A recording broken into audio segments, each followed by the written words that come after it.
Hey, hi everyone. Welcome to the session. So my name is Sumit Tyagi, and I'm currently working as an AI and ML lead here at Ksolves India Limited. Probably the very first companies in India to be AI first, and maybe the only company where every developer is AI certified.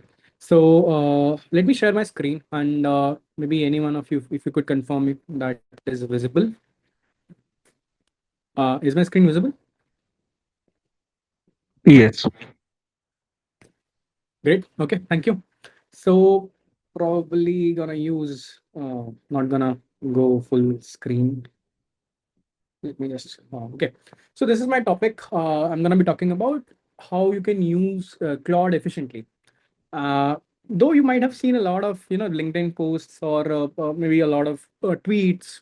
ठीक है, use this tool or do this. Prompt it in a way, in a certain way. So it might use less tokens. But the issue is you might want to achieve the same output or same accuracy or you want to have the same depth of analysis while reducing the cost. So that is something which we would be discussing in the session, in this particular session.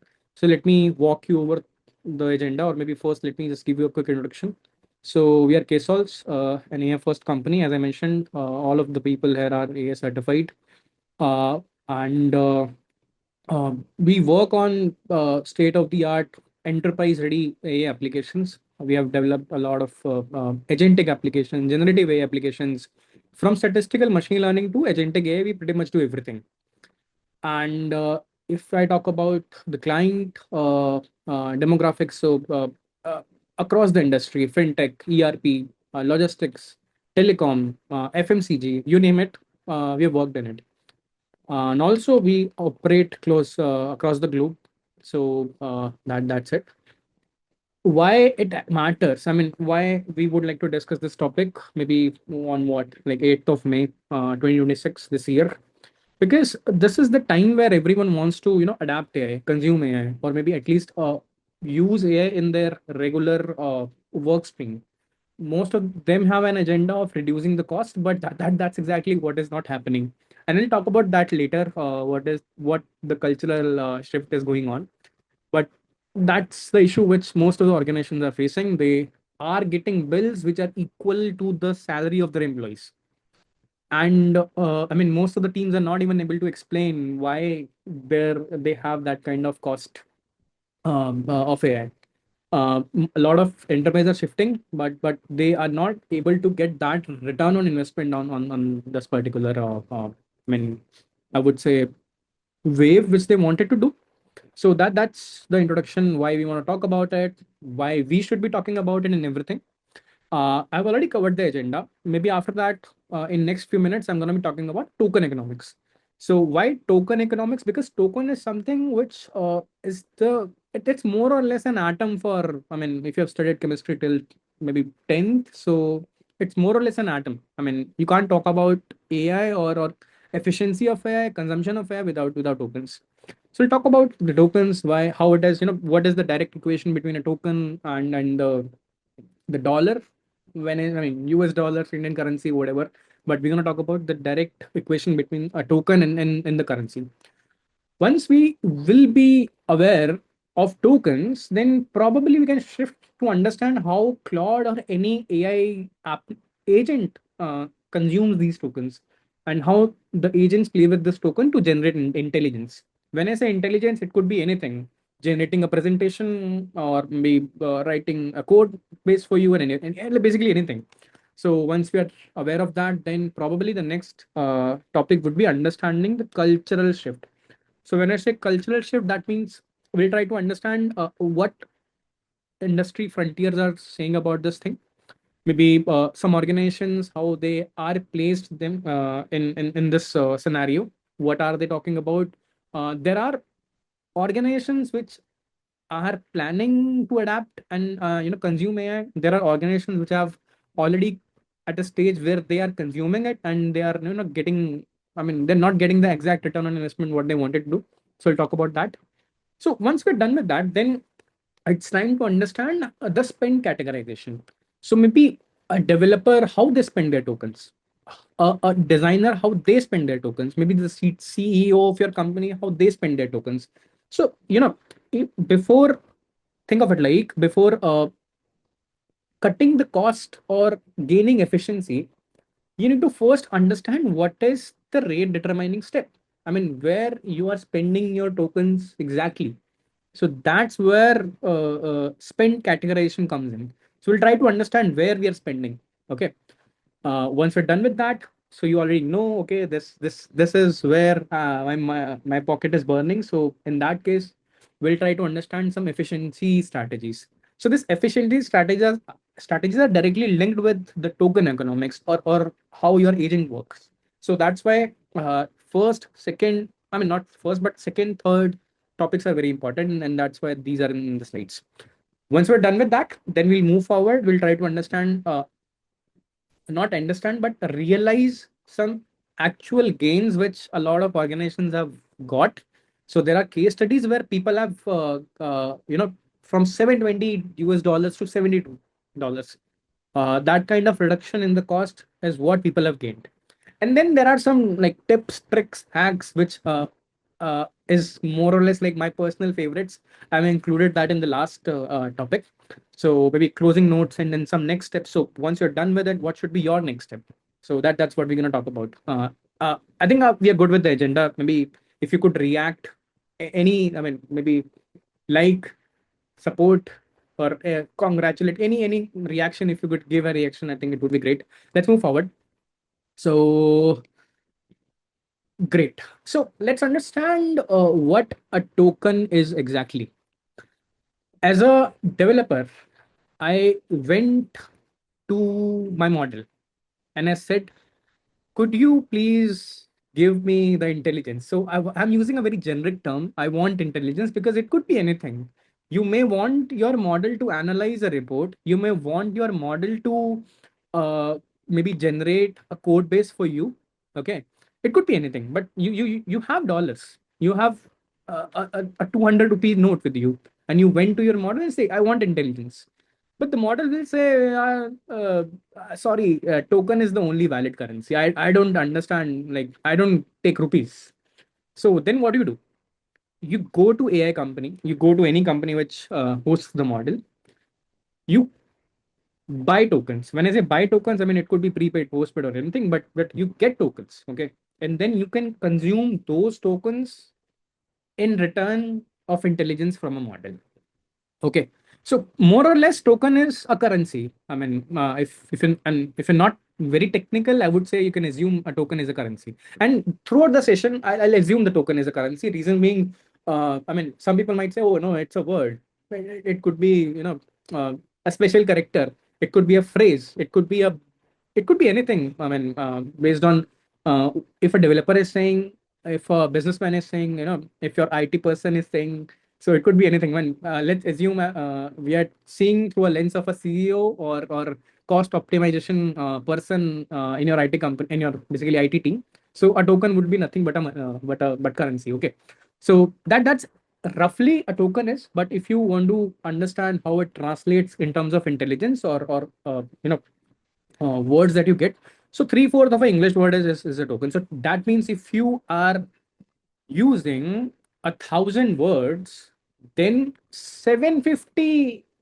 I mean, if you're using 750 words, then more or less you're using 1,000 tokens. Okay, that's a rough estimate. Okay, now catch is the input tokens are relatively cheaper than the output tokens, because that's where most of the intelligence are. I mean, your input token could be, can you implement a front end UI for my agent? Okay, those are generally cheap, but the output tokens that you're gonna get is five times expensive. So, and why I'm putting this point over here is because that's where most of the optimization would come. I mean, throughout the session, we'll try to understand how we can, use as less output tokens as we can, and then get the same output. Okay, achieve almost the same output while reducing the number of tokens in the output. That's the first thing. Second thing is, most of the model calls are stateless. So when I say most of the model calls are stateless, that means your model does not remember what you have said previously. So if you pass your call company details in an API call, complete company details, and say, can you maybe plan a strategy, growth strategy for me? It will give you a growth strategy. But next time, let's say if you want to maybe get a financial report of your company, so you have to pass the complete details again. That's where uh, uh, a lot of people don't like it, because it's more or less like asking paying a consultant again and again to do the same like study. So but that's what it is. So that's more or less the context. Okay, so we'll also try to understand how we can reduce the context. So reducing the context and reducing the number of output tokens while maintaining same accuracy, same results, is what the agenda is. Okay, that's what you're going to learn, or I would say not learn, but at least discuss in this webinar. So that's why understanding what a token is very important. Okay, shall we move forward? I think we should. So now we already, okay, understood what a token is. Okay, but for a business person, or for a human being, token doesn't mean anything. I mean we all are fond of money, or I would say this dollar symbol. So we must understand what is the direct equation between a token and the money. Okay, it depends on the model. So if you are using a relatively cheap model, then maybe $1 for 1 million tokens, Haiku 4.5. Then if you want to use a go-to model or a journalist model, which generally performs okay, more, I mean, above average on everything, definitely cost increases. It's now $3 for 1 million token. Okay, then if you want to do some crazy stuff, okay, you want to research, or you want to, you're doing rocket science, or anything, then in that case you can go with some flagship models, or I would say very ambitious models which can do hard reasoning for you. But again, the cost is again $5 for 1 million tokens. Now, as I said, output tokens are five times more than I mean, costs five times more than the input tokens. There's a line at the bottom, cache hit 90% off, 0.1 dollars. We'll talk about it, how we can use it, but that's the case. So why we want to even see this slide is because there is one more optimization strategy that comes with this slide. So if I just summarize, I mean, not summarize, but if I give you, an Easter egg, so you can smartly decide for what task which model to use. Okay, so that way you can optimize the cost. We'll talk about that in a lot of detail, but yeah, one note which I'm seeing these days is Opus 4.5. Even though the rate card is same, but in order to generate the same output, it uses 35% more tokens. So yeah, you get more cost. That's what a token is in real world. Okay, let's move forward. Let's try to understand what actually happens when you write a prompt. Okay, so you might see, or you might realize that, okay, I am asking a very basic question. I have a Python function. This Python function has a bug in it. It says list index after bound. I'm pasting that Python function and error in the chat. You might feel, okay, this is barely 100 words. Okay, or maybe barely 750 words, 100 tokens. But I'll tell you, there is a lot to it. You have system prompts, you have your tool calls. I mean, not tool calls, but tool definitions. You have all the messages that you've sent in the same chat. That's also there. You have your project, understanding file, Claude or MD file, and then you get status. So, system prompts include what tools a model can use, what a model should do in certain scenarios, what a model should not do in a certain scenarios. Model should not cuss, model should not use swear words, model should not help a person hacking a social media account, blah blah blah. So what should be done and what should not be done goes into system prompt. What how it is done, again, tool definitions, it also goes. What the user has said previously also goes. So if I talk about in general overhead that you get, so maybe for 100 tokens, you have around 8,700 tokens that is being sent to the model. Okay. So it's not just your 100 tokens. There's a lot to it. Why we're discussing this? Because now when we gonna talk about the optimization strategies, we'll try to understand how I can reduce my system prompt size, how I can reduce my history replays, how can I even reduce these 100 tokens which I'm sending. When Claude responds, it will also cost you because there are output tokens. How you can reduce the size of those output tokens? So again, this loop repeats. You use, send message, get message, send message, get message. Context increases, and this context also, there's a problem with the context also. So we'll talk about that. But this is what happens when you send a prompt to any AI model, not a model. I mean, if you use an agent, a model, that's exactly what happens. All right. So now we know what a token is, how much generally a token cost, why we are talking about the token, and how much tokens generally, I mean, it's not just you, but there's a lot of other things that is being converted into tokens so that you get the answer. All right.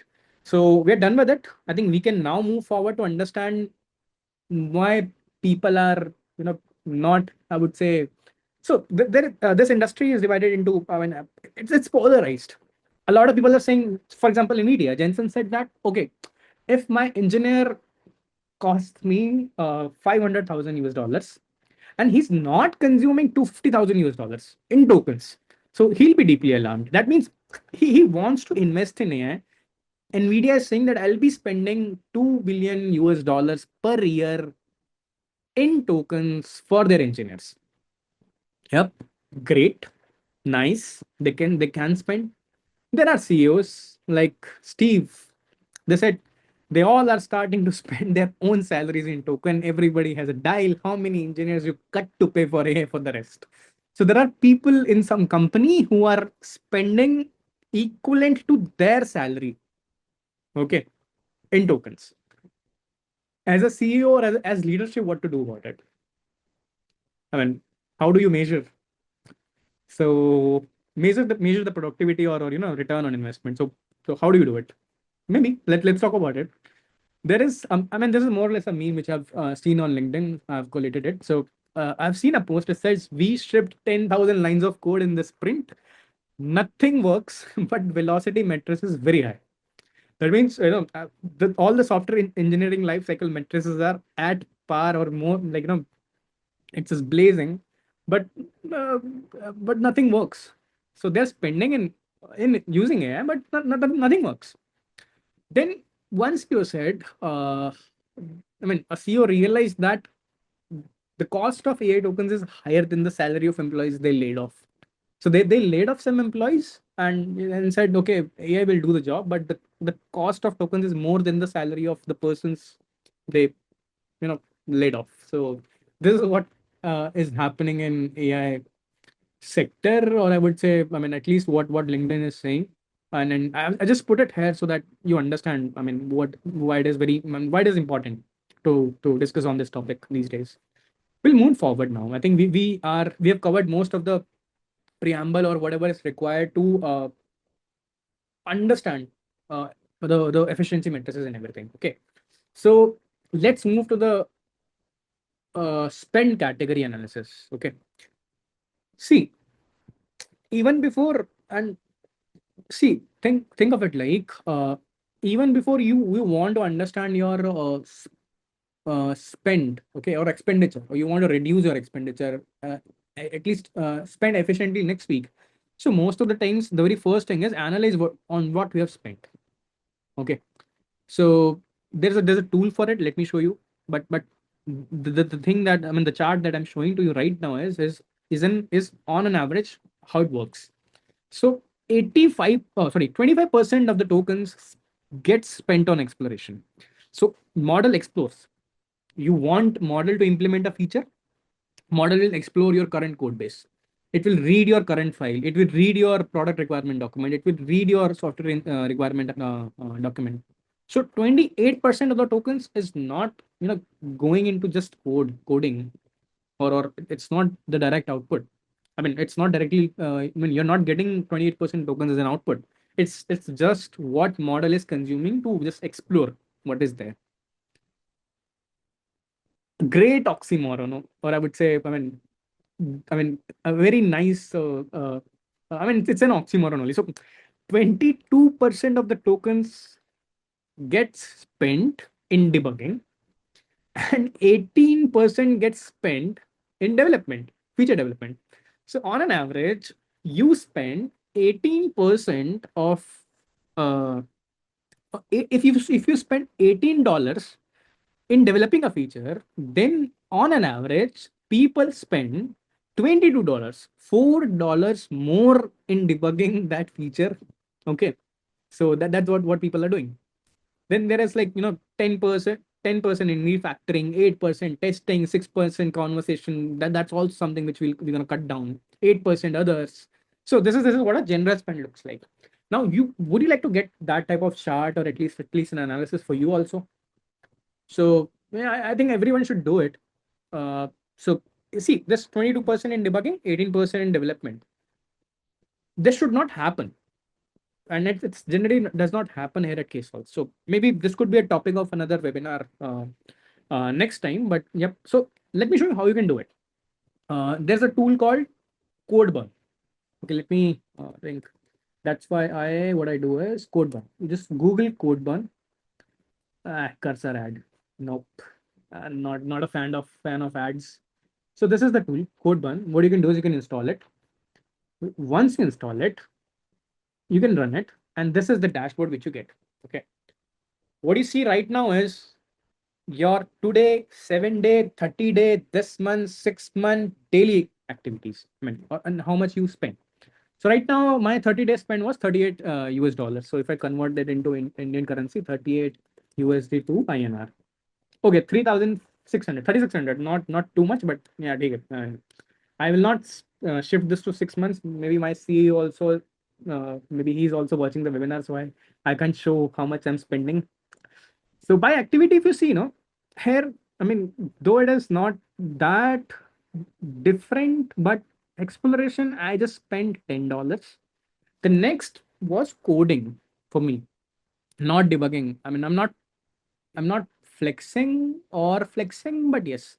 So over here at KSOS, we don't spend less on coding and more on debugging. So that generally doesn't happen here. Core tools that I used, I use bash, read, write, edit, blah blah blah blah. These are my shed commands that I use. I just use Sonnet. I love it. That's my go-to model. Okay. You can also see how many MCB servers you have done, how many calls that you have made to this MCB server. So that's how you can first analyze where you have spent. Okay. So this is my last 7 day spent. For this account. So that's how you can get a dashboard for yourself.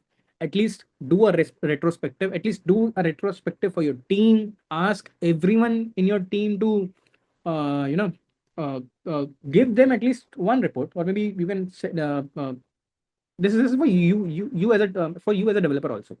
You can also get this in a menu bar if you want. Very crazy graphics.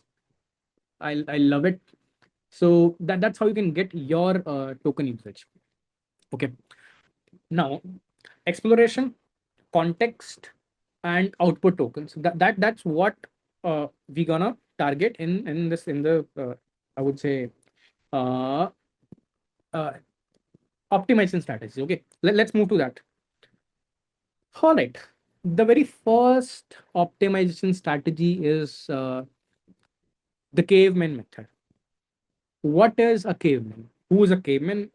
So interestingly, when you speak, or when even I know I'm speaking, I'm using a lot of pleasantries, preambles, caveats. I'm narrating what I'm thinking. Okay. But you don't want the model to do it. All you want from your model is to just give you the code, reason, but reason without any pleasantries. I don't want to want my model to say, sure, I will create a React component for you. I don't want to do it. I want my model say React component, blah blah blah. That's it. So even let's say normal Claude, that's how it responds. The reason your React component is rendering is likely because you're creating a new object reference, blah blah blah blah blah. I recommend using use memo to memorize the object. I don't want it. All I want is this is how I want it. New object, reference each render inline property is this new reference, re-render, wrap in use memo. That's it. Okay. That's how I want my model to speak. I don't want all these, pleasantries and helper verbs. If you use caveman, you get 68% less websites. Okay. And then this is man, I think my famous my personal favorite repositories. Okay, you just like 75% less tokens, same technical accuracy, 3x increase in speed. And I can show you. Okay, I can show you. So I did a just this before the session I did a demo, not a demo, but yeah, I wanted to do it. So over here, I mean, let me just close this out. So what I did is I opened a folder. I said, okay, just set caveman to ultra mode. I mean, please, um, work on ultra mode. That means please. I mean, this is the general mode that people generally use for in caveman. Okay, just to optimize the outputs. So, and this is where I've not used caveman. Both of the prompts are same. Here I said create a LangGraph agent that can do web search and write report about and about any topic as a PDF file. Great. What my model said is the user wants me to do LangGraph agent that can do let me plan this out. I will do this and that. I will need to set up dependencies, Claude via LangGraph, table report, blah blah blah. For agenting, and I'm considering whether to use standard React agent tool calling. Yeah. A lot of text. Great. If I use Caveman, just give me a minute. That's what my model said. My model said user wants a LangGraph agent that can do this. Let me plan this out. Let me check this. This is all what my model has reasoned. Nothing more, nothing less. And it did most of the stuff. So if I show you the file, no, it's exactly the same. There's nothing more or less. So over here, this is my agent. So over here, I have my agent. So it works exactly the same. Now, interesting part. I mean, why we're here? So if I check the context used in both of the sessions, you can use context command for it. So over here, I'm using 23,000 tokens. Okay, it's just a single. Remember, it's just a single call. Okay, just a single call. Oh, and over here, I'm using how much? Oh, please come up. 26,000 tokens. So 23.5, 26,000 tokens. If I do it, so 26 minus 23.5, 2.5 thousand tokens. Okay. This is what I get in a single call. Generally, I 25,000 tokens. Let's say if I do a thousand calls like that daily, so that means 250,000 tokens. So 250,000 tokens is what I generally save by using Caveman. How much this costs? I mean, you can do the calculations further, but that's the amount of reduction is what you get. I mean, 2.5 thousand reduction on 23.5. Sorry, 23.5. Oh God, just give me a minute. That's like 10% reduction in a single conversation or in a single message. Think of it like when this grows. So your message, I mean, this message bucket will not increase if you're using Caveman. Okay, so that's what Caveman does actually. Let me just move forward. So that was one of the strategies you can use Caveman. Okay, I'm doing it these. I'm using it these days. It's like amazing. Let's move to the next strategy. Second one, compact command. Okay, it's even given in the Claude course. So if you do Anthropic course of Claude code, it's given there that you can use compact command. But Even they are not talking about it. So I'll tell you a problem, and this problem is, a double-edged sword. So let's say you start a fresh session. Why you would like to start a fresh session? Because you thought, yeah, my this current session is, rotten. I'll talk about what is rotten, but you said there's a lot in the current session. I don't think Claude will able to, like understand what I'm saying. So just say, let's start a fresh session. Issue with that is Claude will reread your code base because context is lost. So you will pay the agent again to read the context. I don't want to do it. If I've already spent in reading the code base, why I will do it again?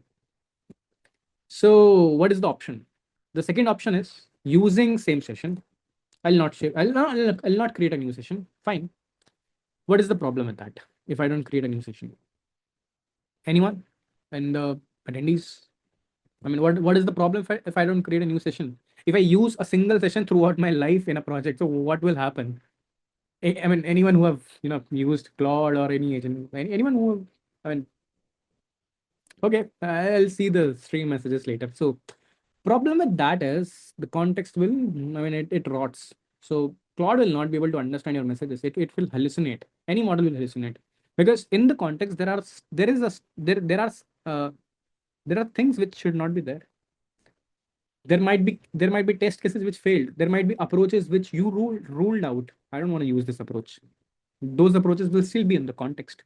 Model may contradict itself. It will forget your decisions. That's what we call context rotting. We'll come to that. Third strategy, we'll come to that. So what to do now? Should I compact or should I not compact? Okay, there is a way in between, and that this is not even written in the Anthropic course itself. If you'll do the course. So when you're doing compact, what you can do is tell the model what to keep and what not to keep.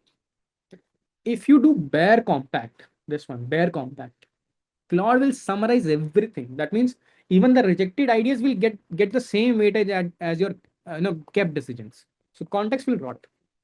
What you should do is summarize or tell the model what do you want to keep, what do you don't want to keep. Just compact. Say preserve the. I mean, this is just an example. Preserve authorization, refactor decisions. Drop all the test debugging that has been done in the section. So that way, you keep what is important, you leave what is not important, and you can maintain the same session, keep the same session. I mean, and then work on the same session. So that way, your context will not rot. You can keep the same session. You don't pay for reading the complete code base or context again. Yeah, some tokens saved, some dollars saved. Third strategy, that is again stopping the context rot before it starts. So that's see, this is just an example, and this is one of the research papers. I'll share the link maybe at the end. So researchers said, okay, you have this haystack. There's a lot of irrelevant content at top, at bottom. Yeah. The question is, what was the best writing advice I got from my college classmate? There is the needle. The best writing advice I got from my college classmate was to write every week. But there's a distractor also. It says, I think the best decision I tip received from a college professor was to write every day. So the problem over here is when there is a lot in the uh, in the context which is irrelevant, model will get distracted. It will hallucinate. That is the issue. And this is exactly, I mean, Chroma has done the research. So after 9,000 tokens or something in the context, every model accuracy decreases. So what I mean, what you've seen over here is there's a steep decline in the accuracy of the models. Okay, after 9,000 tokens. So what that means? That means I'll tell you what that means. That means once you reach 60% of the context, okay, just compact it. Do not wait for 95% message. Once you are up to 60%, just compact it. If you don't compact, Claude will contradict its own approaches. It will suggest alternate approaches which you have already phased out. It will hallucinate. It will, you know, uh, you will get hedging preambles like it will do the research, and at last it will say, oh, I think this is getting unnecessarily complex, I should do this, which is again what was phased out. So if you summarize, or if you compact around 60%, uh, your decisions will still be the same. You can have mermaid diagrams for it. I mean, let's say you want to explain the architecture, don't use words for it, use mermaid diagrams. So it's just 50. I mean, mermaid diagrams are, it just uses 50 tokens to explain the complete architecture. Whenever you want to edit a part of file, select those lines, please. Then chat about that. Don't just select all the file. Okay. Even if you don't select a file, model first has to do search grep to understand where it has to make the change. If you already know where you want to make the change, please select those lines, and then ask the model to change. Okay. Again, compact proactively after every 60%, uh, rule of thumb. So that's how you can stop your context from getting rotten. And I think that's where uh, you can avoid reading the complete context again by the model. Okay. So okay, I'll before moving to the next strategy, I see there's a question. If we have done some changes by our own, then it will be difficult to understand. See, in that case, what you can do is, when I say encode decisions into a file, so in that case, what you can do is, you can ask the model to create a handover document of the current stage. Whatever changes you have done, whatever changes model has done, create a handover document in the current session, save it as a file. Next time when you want to use that, when you want to continue that session, read from that file. That's it. So do not save it in memory. Say do not have it in conversation. Save it in a markdown file. Create a handover document. This is for Puneet. You asked a question. So I'll move to the next question. Next strategy.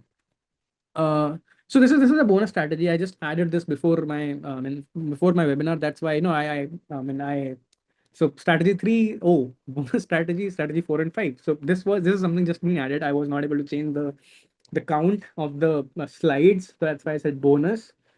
Code graph, very nicely put up approach. See, I'll show you here.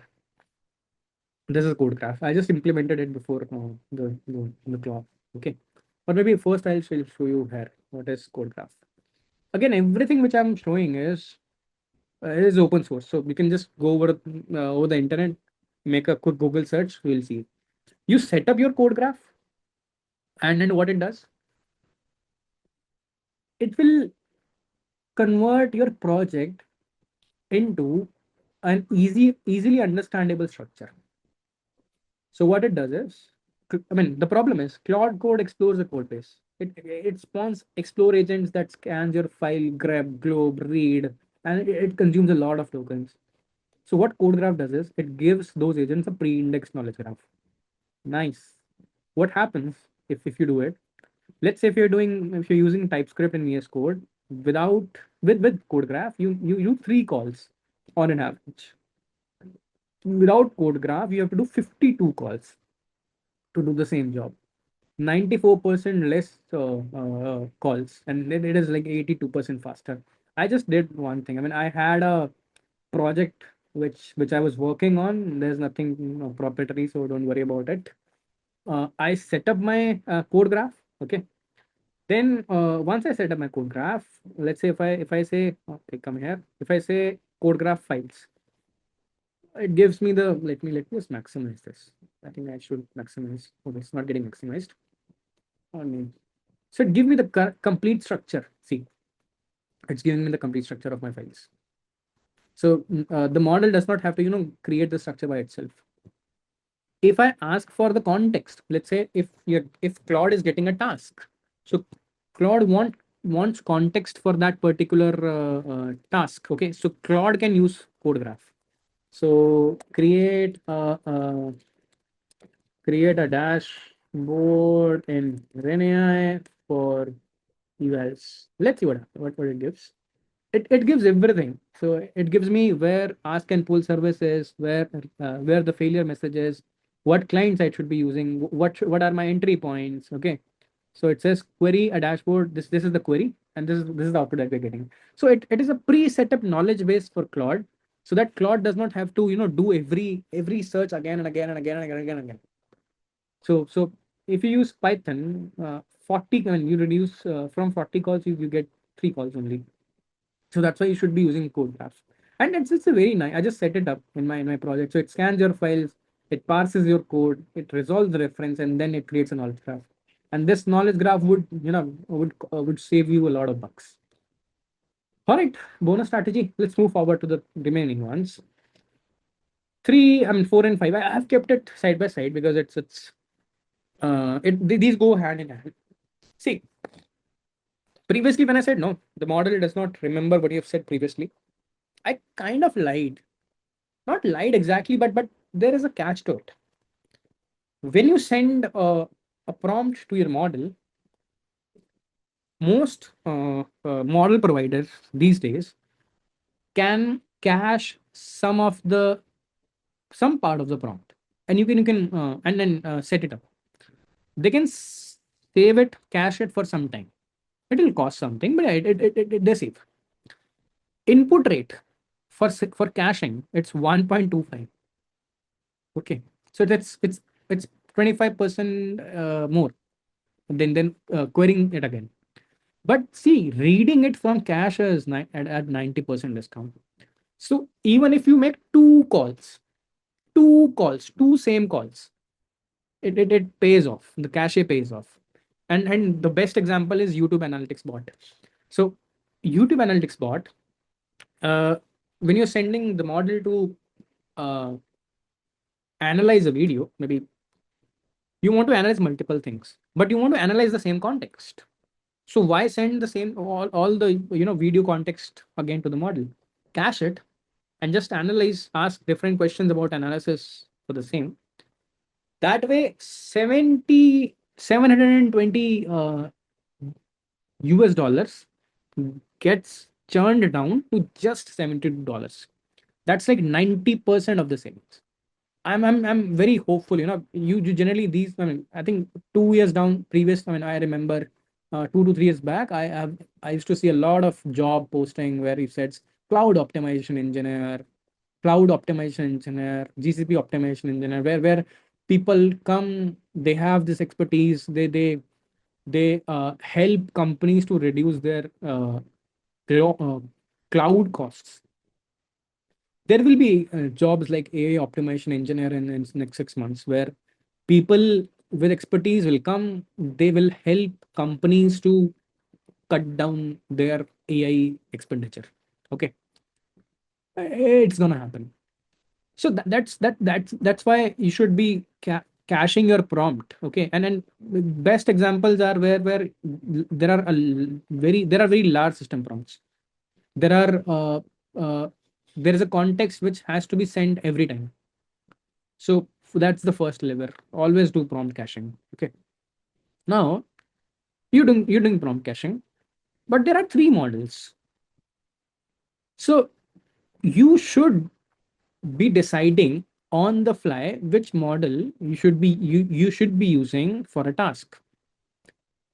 For example, we have a project called Natural Language to SQL. Okay, that this project converts your natural language query to SQL. There are multiple steps to it. You do intent recognition, you do reasoning, you do SQL generation, you do then analysis of the answer. So intent recognition and analysis of the results does not require a lot of brain. So we use Haiku for it. You can use Haiku for it. For SQL reasoning itself, you can still use Sonnet. SQL generation, you can use Sonnet. Let's say if things are going out of hand, then you can use Opus for reasoning. But think of it, like you're still not using Opus for basic actions, or you're not even using Sonnet to do intent classification.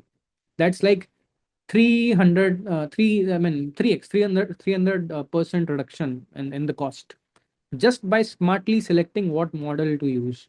Okay, so that's your second lever: prompt caching plus model routing. Then there are other strategies, and these are strategies which are pretty straightforward, so I've kept it here. The very first thing, you should be if you're developing skills, only just do name and description. That's what gets loaded at the startup. That's nothing but 20 tokens. Okay, don't add full content in the descriptions. Okay, and there's a very crazy repository here. So you have uh, Matt Pocock. I like this person. You can set up this repository. It has a lot of skills. So grill with docs. Then there is uh, uh, I